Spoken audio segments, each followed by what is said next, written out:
नमस्कार दोस्तों, आपका स्वागत करता हूं इस YouTube channel SK coaching centre पर। दोस्तों आज हम लोग इस वाले पार्ट के अंदर रीजनिंग के 10 इम्पोर्टेंट प्रश्न को देखने वाले हैं, जो कि आपको आने वाले आगामी सभी परीक्षाओं के लिए काफ़ी महत्वपूर्ण होने वाला है। तो सभी प्रश्न को पहले आप लोग वीडियो को रोककर खुद से ज़रूर सॉल्व करने की कोशिश कीजिएगा।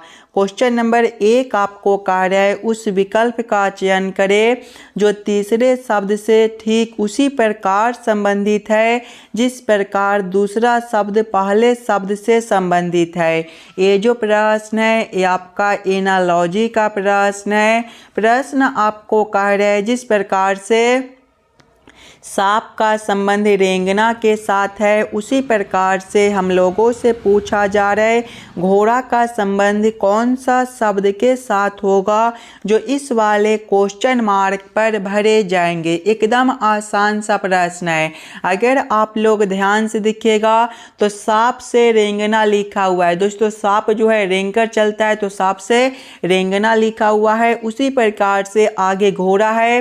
घोड़ा जो है आपका सरपट दौड़ लगाता है, यानी कि इस वाले क्वेश्चन मार्क पर सरपट दौड़ भरा जाएगा। सरपट दौड़ ऑप्शन नंबर ए में दिया गया है, जो कि हमारा सही उत्तर बनता है। चलिए अगले प्रश्न की ओर हम लोग चलेंगे, क्वेश्चन नंबर 2 की ओर। ये रहा क्वेश्चन नंबर 2। क्वेश्चन नंबर 2 आपको कह रहा है उस विकल्प का चयन करें जिसका तीसरी संख्या से वही संबंध है जो दूसरी संख्या का पहली संख्या से है। ये जो प्रश्न है ये आपका नंबर एनालॉजी रीजनिंग का प्रश्न है।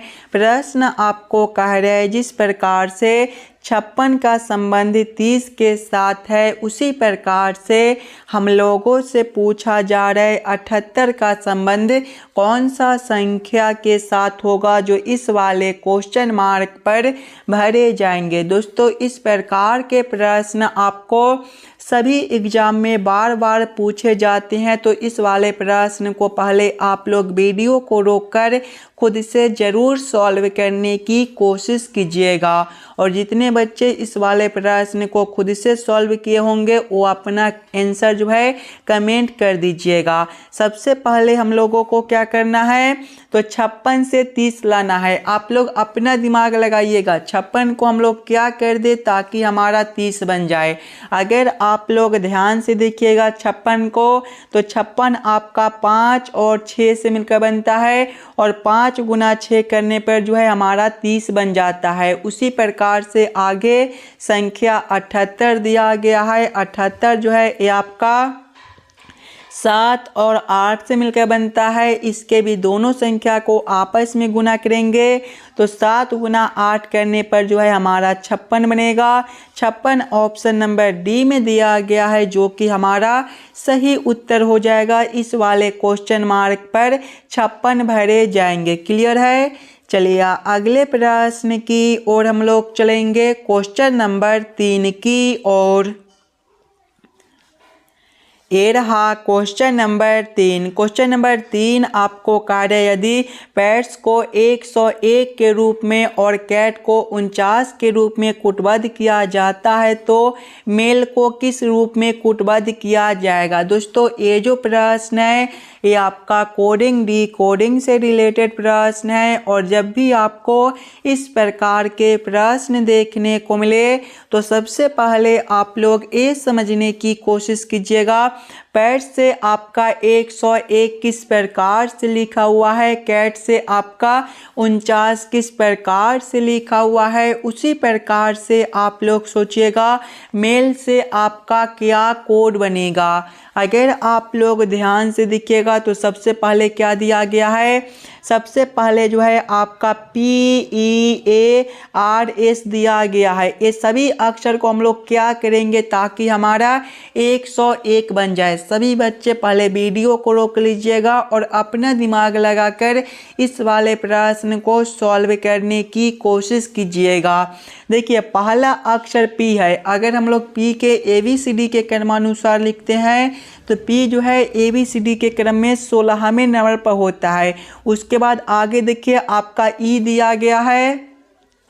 ये जो है ABCD के क्रम में 5वें नंबर पर होता है और दोस्तों 5 जो है आपका सिंगल संख्या है और सिंगल संख्या वाले को इस वाले प्रश्न में हम लोग विपरीत अक्षर का क्रम लिखेंगे, यानी कि ई का विपरीत अक्षर क्या होता है, तो ई का विपरीत अक्षर जो है आपका भी होता है और भी का जो क्रम है ABCD में 22वां है। आगे देखिएगा आपका ए है, ये भी आपका सिंगल संख्या वाला है। ए जो है ABCD के क्रम में पहले नंबर पर होता है। संख्या 1 जो है सिंगल संख्या है, यानी कि इसका भी विपरीत अक्षर का क्रम हम लोग लिखेंगे। तो ए का जो विपरीत अक्षर है वो आपका जेड होता है और जेड का क्रम ABCD में 26वां होता है। आगे देखिएगा आर है, आर का जो क्रम है ये आपका 18वां होता है और एस का क्रम 19वां होता है। ये सभी संख्या को आपस में जोड़िएगा तो ये सभी संख्या को जो है आपस में जोड़ने पर आपका कितना बनेगा, तो 101 बनेगा। आप लोग आपस में जोड़कर देख लीजिएगा। आगे क्या दिया गया है, तो आगे आपका CAT है, तो यहाँ पर हम लोग CAT लिखेंगे और इसके भी साथ हम लोग वही करेंगे। पहला अक्षर P था तो P को हम लोग सीधा ABCD के क्रमानुसार लिखे थे, उसी प्रकार से C है तो C को भी ABCD के क्रमानुसार लिखेंगे। तो C ABCD के क्रम में 3रे नंबर पर होता है। उसके बाद देखिए A है। दोस्तों A जो है सिंगल संख्या है, यानी कि इसका विपरीत अक्षर लिखेंगे तो A का जो विपरीत अक्षर है वो आपका Z होता है और Z का जो क्रम है वो आपका 26वां होता है। आगे देखिए T है, T का जो क्रम है ये आपका 20वां होता है। इसके भी सभी संख्या को आपस में जोड़िएगा तो 3 + 26 जो है आपका 29 हो जाएगा और 29 + 20 करने पर आपका 49 बनेगा। 49 यहाँ पर दिया गया है, यानी कि इस वाले प्रश्न को हम लोग इसी प्रकार से सॉल्व कर सकते हैं। तो वही सेम हम लोग आगे करेंगे। आगे आपका MEAL दिया गया है, इसके भी सभी अक्षर के साथ हम लोग वही करेंगे। चलिएगा आप लोग यहाँ पर खुद से पहले कीजिएगा। तो यहाँ पर सबसे पहले क्या दिया गया है, पहले आपका M है, M को ABCD के सीधे क्रम में लिखेंगे तो 13वां पर हो जाएगा। उसके बाद E है, E का जो क्रम है वो आपका 5वां होता है। 5 सिंगल संख्या है तो 5 को हम लोग अब विपरीत अक्षर में लिखेंगे। E का विपरीत अक्षर भी होता है और भी का क्रम 22वां होता है। आगे A है, A का विपरीत क्रम जो है विपरीत अक्षर जो है आपका Z होता है और Z का क्रम 26वां होता है। आगे L है, L 12वें नंबर पर होता है। इसके भी सभी संख्या को आपस में जोड़िएगा तो 13 + 22 जो है ये आपके 35 हो जाएंगे। 35 + 26 करने पर जो है ये देखिएगा तो 35 + 26 करने पर 61 बनेगा और 61 + 12 करने पर आपका 73 हो जाएगा। 73 ऑप्शन नंबर ए में दिया गया है, जो कि हमारा सही उत्तर बनता है। क्लियर है। चलिए अगले प्रश्न की ओर हम लोग चलेंगे, क्वेश्चन नंबर 4 की ओर। ये रहा क्वेश्चन नंबर 4। क्वेश्चन नंबर 4 आपको कह रहा है 4 शब्द दिए गए हैं जिनमें से 3 किसी न किसी तरह समान है और एक असमान है। उस असामान्य शब्द का चयन करें। गाजर, आलू, मूली और पालक, ये चारों शब्द में सबसे अलग शब्द कौन सा दिया गया है, ये हम लोगों से पूछ रहा है। चलिएगा आप लोग अपना दिमाग लगाइएगा। गाजर, आलू, मूली और पालक में कौन शब्द अलग दिया गया है। अगर आप लोग ध्यान से देखिएगा तो गाजर, आलू और मूली का जो हम लोग जड़ और दाना खाते हैं, जबकि पालक का पत्ता खाया जाता है, यानी कि सबसे अलग ऑप्शन डी बनता है। तो क्वेश्चन नंबर 4 का आपका ऑप्शन नंबर डी सही उत्तर हो जाएगा। दोस्तों आप लोग जरूर कमेंट करके बतलाइएगा 10 प्रश्न में से आप लोग कितने प्रश्न को खुद से सॉल्व किए हो। अगर आपको किसी भी प्रश्न में कहीं पर भी कोई दिक्कत हो तो हमें वो भी कमेंट करके बतला दीजिएगा। उस वाले प्रश्न को हम लोग फिर से अगले वाले पार्ट में देख लेंगे। चलिए अगले प्रश्न की ओर हम लोग चलेंगे, क्वेश्चन नंबर 5 की ओर। ये रहा क्वेश्चन नंबर 5। क्वेश्चन नंबर 5 आपको कह रहे दी गई श्रृंखला में निम्नलिखित में से कौन सी संख्या प्रश्न चिन्ह के स्थान पर आएगी। दोस्तों ये जो प्रश्न है ये आपका श्रृंखला सीरीज से रिलेटेड प्रश्न है। एक श्रृंखला सीरीज दिया गया है और यहाँ पर एक क्वेश्चन मार्क है। इस वाले क्वेश्चन मार्क पर कौन सा संख्या भरा जाएगा ये हम लोगों से पूछ रहा है। अगर आप लोग ध्यान से देखिएगा श्रृंखला सीरीज को तो सबसे पहले जो है आपका 5 दिया गया है। 5 के आगे देखिए आपका 7 दिया गया है। 7 के आगे आपका 11 दिया हुआ है। 11 के आगे आपका 13 दिया हुआ है। 13 के आगे जो है आपका 17 दिया गया है। 17 के आगे जो है आपका 19 दिया गया है। 19 के आगे देखिए आपका 23 दिया गया है और 23 के आगे आपका 25 दिया हुआ है और 25 के आगे आपका क्वेश्चन मार्क है।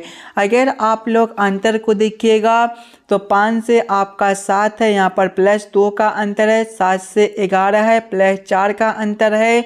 11 से आपका 13 है, +2 का अंतर है। 13 से आपका 17 है, यहाँ पर +4 का अंतर है। 17 से 19 है, +2 का अंतर है। 19 से 23 है, +4 का अंतर है और 23 से 25 है, +2 का अंतर है और आगे क्वेश्चन मार्क है। ध्यान से देखिएगा तो एक बार +2 है तो एक बार +4 है। यहाँ पर +2 है यानी कि अगला अंतर +4 का बनेगा। 25 + 4 आपका 29 हो जाएगा। 29 ऑप्शन नंबर डी में दिया गया है जो कि हमारा सही उत्तर बनता है। इस वाले क्वेश्चन मार्क पर आपका 29 भरा जाएगा। क्लियर है। चलिए अगले प्रश्न की ओर हम लोग चलेंगे। क्वेश्चन नंबर 6 की ओर। ये रहा क्वेश्चन नंबर 6। क्वेश्चन नंबर 6 आपको कह रहा है निम्नलिखित में से कौन सा अक्षर प्रश्न चिन्ह को प्रतिस्थापित करेगा और निम्नलिखित अक्षर श्रृंखला को पूरा करेगा। दोस्तों ये जो प्रश्न है ये आपका अक्षर श्रृंखला से रिलेटेड प्रश्न है। एक अक्षर श्रृंखला दिया गया है और यहाँ पर एक क्वेश्चन मार्क है। इस वाले क्वेश्चन मार्क पर कौन सा अक्षर भरा जाएगा ये हम लोगों से पूछ रहा है। अगर आप लोग ध्यान से देखिएगा अक्षर श्रृंखला को तो सबसे पहले टी दिया गया है। दोस्तों टी जो होता है ABCD के क्रम में 20वें नंबर पर होता है। आगे आपका आर है, आर का क्रम 18वां होता है। आगे आपका पी है, पी का क्रम 16वां होता है। आगे एन है, एन का क्रम 14वां होता है। आगे एल है, एल 12वें नंबर पर होता है और आगे जे है, जे 10वें पर होता है और आगे क्वेश्चन मार्क है। अगर आप लोग ध्यान से देखिएगा तो 20 से 18 है, -2 है। 18 से 16 है, -2 है। 16 से 14 है, -2 है। 14 से 12 है, -2 है। 12 से 10 है, -2 है और आगे क्वेश्चन मार्क है। -2 यानी कि आगे भी हम लोग -2 करेंगे तो 10 - 2 8 बनेगा। और दोस्तों ABCD के क्रम में 8वें नंबर पर आपका H होता है यानी कि इस वाले क्वेश्चन मार्क पर H भरे जाएंगे। H ऑप्शन नंबर बी में दिया गया है जो कि हमारा सही उत्तर बनता है। चलिए अगले प्रश्न की ओर हम लोग चलेंगे। क्वेश्चन नंबर 7 की ओर।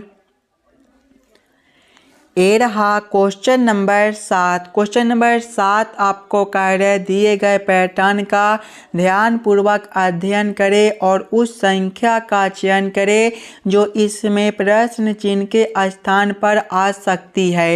ये जो प्रश्न है ये आपका मिसिंग नंबर से रिलेटेड प्रश्न है। यहाँ पर एक क्वेश्चन मार्क दिया गया है। इस वाले क्वेश्चन मार्क पर कौन सा संख्या भरा जाएगा ये हम लोगों से पूछ रहा है। दोस्तों ये जो प्रश्न है एकदम आसान सा प्रश्न है और इस प्रकार के प्रश्न आपको सभी एग्जाम में पूछे जाते हैं। तो पहले आप लोग इस वाले प्रश्न को खुद से ज़रूर सॉल्व करने की कोशिश कीजिएगा। अगर आप लोग ध्यान से देखिएगा इस वाले प्रश्न को ए वाला लाइन से तो देखिए 15 है, 16 है और 62 है। अगर दोस्तों सबसे पहले हम लोग 15 प्लस कर देते हैं 16 तो हमारा हमारा 31 हो जाएगा और 31 में 2 से गुना करने पर जो है हमारा 62 बनता है। नीचे वाला संख्या 62 दिया गया है। यही सेम आगे करेंगे, 30 प्लस कर देंगे 26 तो कितना हो जाएगा 56 और 56 में 2 से गुना करने पर कितना बनेगा तो 112। 112 नीचे वाला संख्या दिया गया है, यानी कि इस वाले प्रश्न को हम लोग इसी प्रकार से सॉल्व कर सकते हैं। तो वही सेम हम लोग आगे करेंगे। पहले ये दोनों संख्या को आपस में जोड़ेंगे तो 33 प्लस 19 आपका 52 हो जाएगा और जब हम लोग 52 में 2 से गुना करेंगे तो हमारा 104 बनेगा। 104 ऑप्शन नंबर ए में दिया गया है, जो कि हमारा सही उत्तर हो जाएगा। इस वाले क्वेश्चन मार्क पर 104 भरा जाएगा। क्लियर है। चलिए अगले प्रश्न की ओर हम लोग चलेंगे, क्वेश्चन नंबर 8 की ओर। ये रहा क्वेश्चन नंबर 8। क्वेश्चन नंबर 8 आपको कह रहा है निम्नलिखित समीकरण को संतुलित करने के लिए किन दो संख्याओं को आपस में बदलना होगा। दोस्तों यहाँ पर एक समीकरण दिया गया है और इस वाले समीकरण को सही बनाने के लिए किन दो संख्याओं को आपस में बदलना होगा, ये हम लोगों से पूछ रहा है। सबसे पहले आप लोग समीकरण को ध्यान से देखिएगा और समझने की कोशिश कीजिएगा। समीकरण को देखिएगा तो पहले आपका 8 गुना 4/3 प्लस 9 माइनस 5 दिया गया है।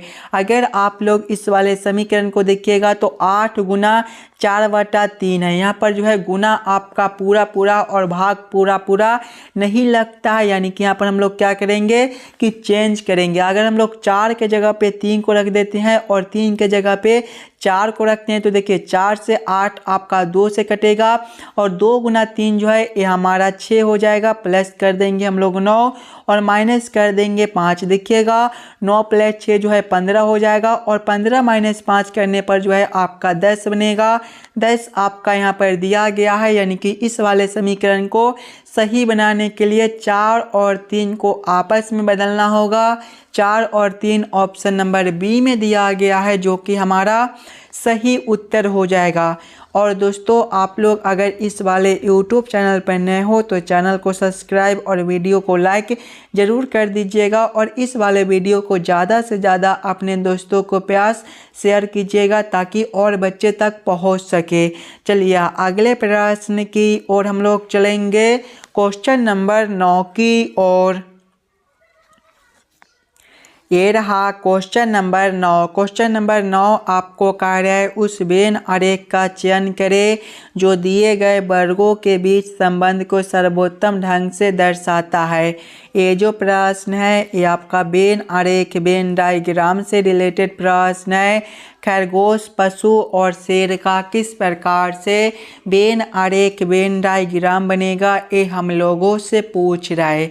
अगर आप लोग ध्यान से देखिएगा तो खरगोश और शेर ये दोनों पशु होते हैं, यानी कि पशु के अंदर खरगोश और शेर दोनों हो जाएंगे। तो सबसे पहले हम लोग पशु के लिए एक आरेख बना लेंगे और पशु के अंदर हम लोग खरगोश और शेर को दोनों को रखेंगे, लेकिन खरगोश आपका अलग होता है और शेर आपका अलग, यानी कि दोनों का आरेख जो है अलग अलग बनेगा।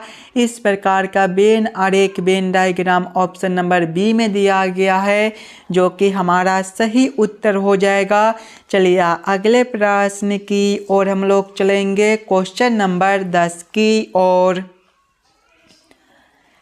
ये रहा क्वेश्चन नंबर 10। क्वेश्चन नंबर 10 आपको कह रहा है नीचे एक ही पासे की दो अलग अलग स्थितियां दिखाई गई है जिनमें 1 से 6 तक की संख्याओं वाले 6 फलक है। 2 दर्शाने वाले फलक के विपरीत फलक पर कौन सी संख्या होगी। दोस्तों यहाँ पर एक ही पासे के 2 अलग अलग स्थितियों को दर्शाया गया है और आप लोगों से पूछा जा रहा है संख्या 2 के विपरीत कौन सा संख्या बनेगा। अगर आप लोग ध्यान से देखिएगा ये दोनों पासे को, तो यहाँ पर देखिए 6 जो है आपका कॉमन संख्या दिया गया है और 5 भी आपका कॉमन संख्या है। और जब भी 2 पासे के 2 संख्या समान हो तो तीसरा जो होता है एक दूसरे का विपरीत होता है, यानी कि 2 का विपरीत आपका 1 बनेगा। एक ऑप्शन नंबर डी में दिया गया है, जो कि हमारा सही उत्तर बनता है। आशा करता हूँ दोस्तों आप लोग सभी प्रश्न को बढ़िया से समझ गए होंगे। चलिए हम लोग मिलते हैं आपसे अगले वीडियो में।